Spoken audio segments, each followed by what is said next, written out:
held us on is a mixture of passionate belief in gender equality and tearing frustration that we have not yet achieved it. We know we are not the only ones who feel driven and dismayed all at the same time. However, not everyone channels that itchy kind of energy into writing a book, and we owe you an explanation as to why we did. Our shared story starts in 2011 when, as Nigeria's finance minister, Ngozi came to Australia for the Commonwealth Heads of Government meeting which Julia chaired. Bringing together the leaders of more than 50 nations in a meeting focused on democratic norms and values is serious business. Talking about it now makes Ngozi laugh, though, as she recalls trying to explain to some of her colleagues what it meant when the biographical notes on Julia said she had a partner, not a husband. Unfortunately, the two of us met only briefly at that event, but a few years later, we ended up becoming acquaintances and then friends by being at the same international meetings. We found ourselves at many global events in our roles as chairs of major international development funds. Ngozi chairs Gavi, the Vaccine Alliance, which seeks to provide children in the developing world access to affordable vaccines that help prevent diseases like diphtheria, measles, pneumonia, polio, and malaria.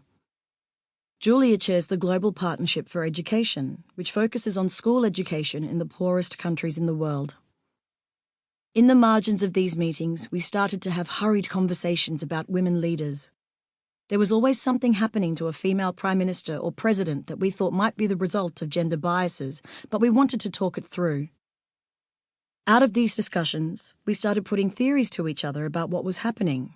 However, we could never quite get to the bottom of it. Something is going on, we would mutter to each other. Women leaders all seem to be facing the same kinds of problems, we would say.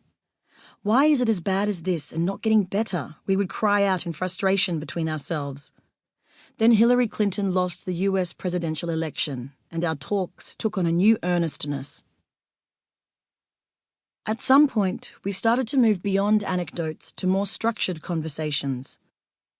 Both of us felt the fact that we are very different people brought a richness to our exchanges.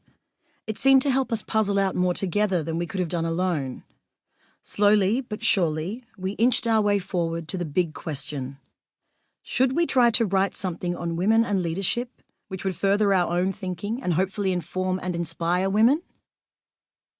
Like all big projects, we started seized with inspiration, felt the muddle of the middle, and had to persevere to get to the end. As we were finalising the book, the COVID-19 pandemic swept through humanity.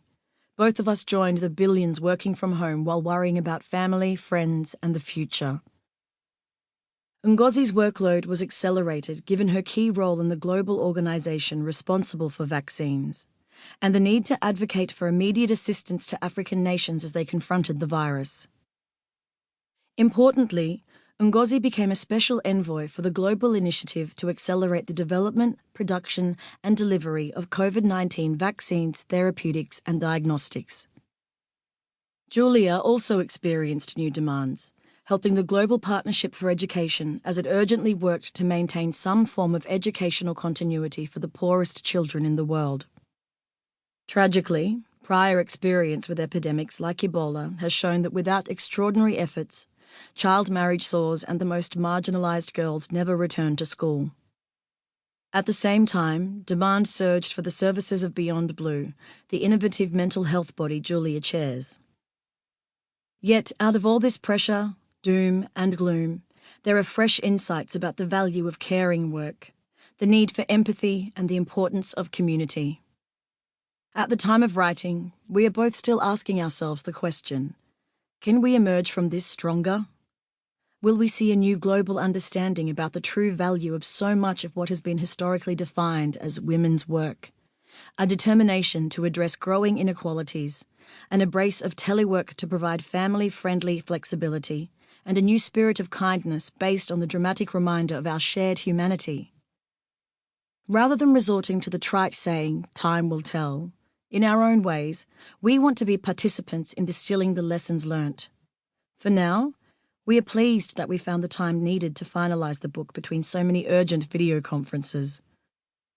In all the travel and writing time it has taken, there have been plenty of differences of opinion, but no cross words. The sense that our diversity is a huge strength has never left.